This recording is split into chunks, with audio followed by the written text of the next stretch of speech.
What's up mga kadiskarte? It is already 4:12 in the afternoon. Tayo ay mag-grab. And meron tayong booking, 1.5 kilometers, 8 minutes. Puntahan na natin. Ang fare pala nito ay 110 pesos na cash. At malapit lang yung pickup. Kaya let's go! Mag-part-time tayo sa Grab, mga kadiskarte. Siyempre natapos na natin lahat ng mga gawaing bahay. At natapos ko na rin ma-deliver lahat ng mga parcels ko at lahat ng mga trabaho ko ngayong araw. Kaya syempre maghanap tayo ng pandagdag income, di ba? So, alas 4 ng hapon, it's 4:16. Malapit na ako dun sa pick up ng first booking natin. Right, na-drop na natin dito sa may SM Fairview ang ating mga passengers. Okay, so hanap tayo ng another booking. Let's see. Kadalasan naman pag dito lang sa may within SM Fairview, meron agad na kasunod na booking. Yan na nga. So meron na agad tayong additional. At ikot lang tayo doon ulit sa may food court ulit kung saan yung pinagdrapan natin kanina. Medyo ikot lang tayo ng konti. Meron tayong 242 pesos para sa booking na ito. At papunta naman to ng Bagumbong. Okay. Dito tayo sa may Bagumbong at meron tayong another booking. Puntahan na natin to dito sa may SM Caloocan lang din. Dito tayo ngayon sa may Bagumbong at meron tayong another booking, 121 pesos. That's less than 1 kilometer pickup. That was the third booking. Tayo ngayon ay nakaka 400 plus pa lang. Alright, it's 5:43 in the afternoon.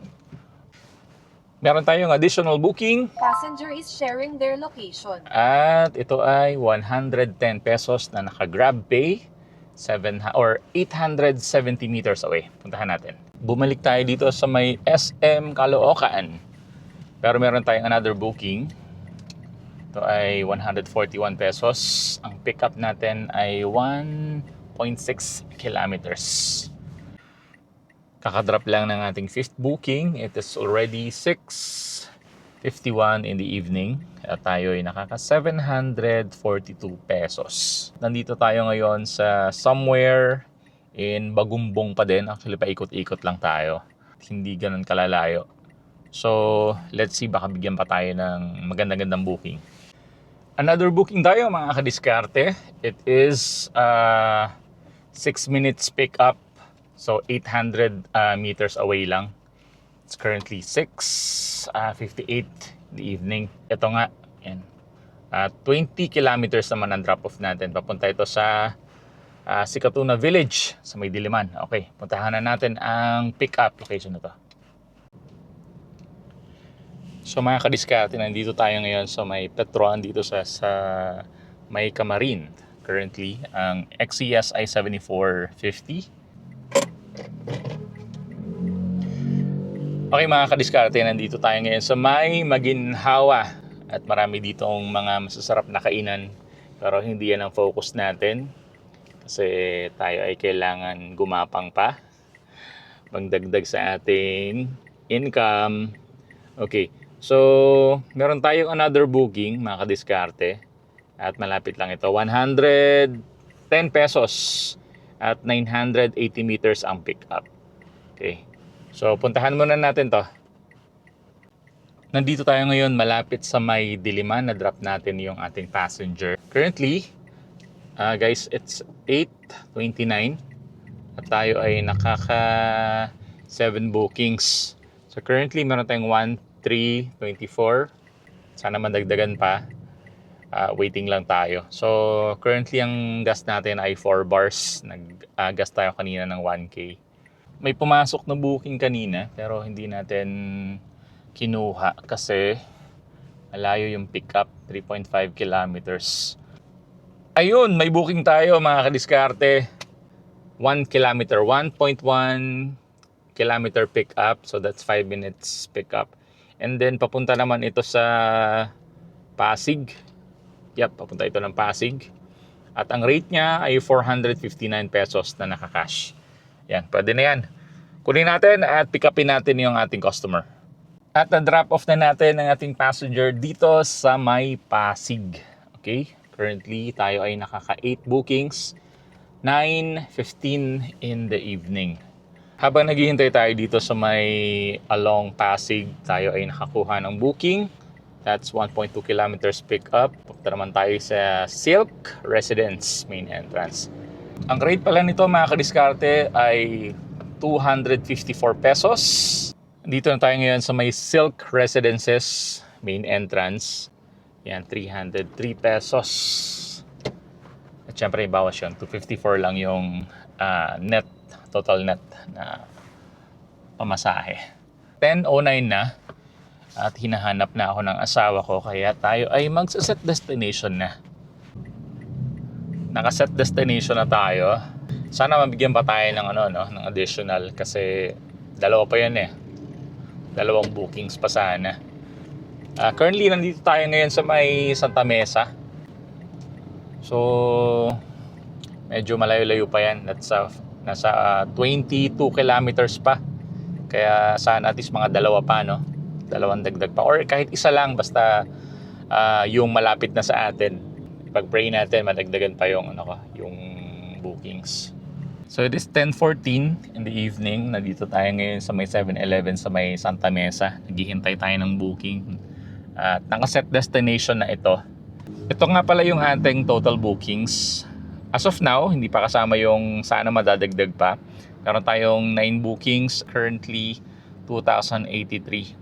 So nag-start tayo kanina ng alas 4 ng hapon. Ayun, sana pasukan pa, nakaset destination na tayo. Bili muna tayo ng something na maiinom. Ito ang aking favorite drink. Bili tayo ng ito.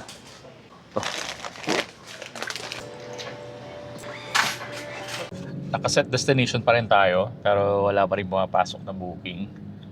Bigyan natin ng mga ilang minutes pa. Siguro mga after 5 minutes, pag wala pang pumasok, medyo gagapang na tayo. Yun mga kadiskarte, pinasukan tayo ng booking. 1.5 kilometers pick up. Tapos 482. Yan, pwede na yan mga kadiskarte. Dito na tayo sa pick up location. Hintayin na lang natin yung ating passenger. Mga kadiskarte, it is exactly 12 ng umaga. So inabot na tayo ng madaling araw. We started 4 o'clock in the afternoon. So that's exactly 8 hours tayong 8 hours tayong nasa kalsada. At to conclude our total rides, since inabot na tayo ng alas 12, so technically yesterday na yung nakalagay sa kanya kasi it's 12:01. So total bookings natin mga kadiskarte ay umabot tayo ng 10 jobs or 10 bookings, at ang total natin na income kay Grab ay 2,565. So 2,565. Meron tayong tip kanina na total na sa 200 plus. Lagay na natin 200. So that's 2,765. Sa gas naman natin kanina mga kadiskarte, ako ay nagkarga ako ng 1,000 pesos. Pero before ako nagkarga ng 1,000 pesos, ang ang gauge natin ay 2 bars. So nagkaroon tayo ng 5 bars in total, and then nabawasan tayo ng 1 bar. So technically, pag ganun, ang consumption natin ay naglalaro lang sa 500 to 700. Pero ibawasan natin yung pinakamalaki. So sabihin natin ang ating total na gas ay 700. So malaki na yan sa isang gauge lang na nabawas sa atin. Kasi matipid naman ang ating sasakyan. Ang gamit natin ay Mirage G4 2024. So bawasan natin yan ng 700 para dun sa ating gas consumption. And then minus din natin ang ating 500. Palagi tayo nagbabawas ng 500 para sa ating maintenance. Siyempre, bawasan pa natin to kanina sa 7-Eleven. Nag-snack tayo. So, 100 pesos. Yan, para yun dun sa binili kong drinks at saka yung sa chichirya. So sabihin natin 100 pesos, mga nasa 70 lang yon, pero 100 na ibawas natin. Ang total na take home ko ngayong araw mga kadiskarte ay 1,465.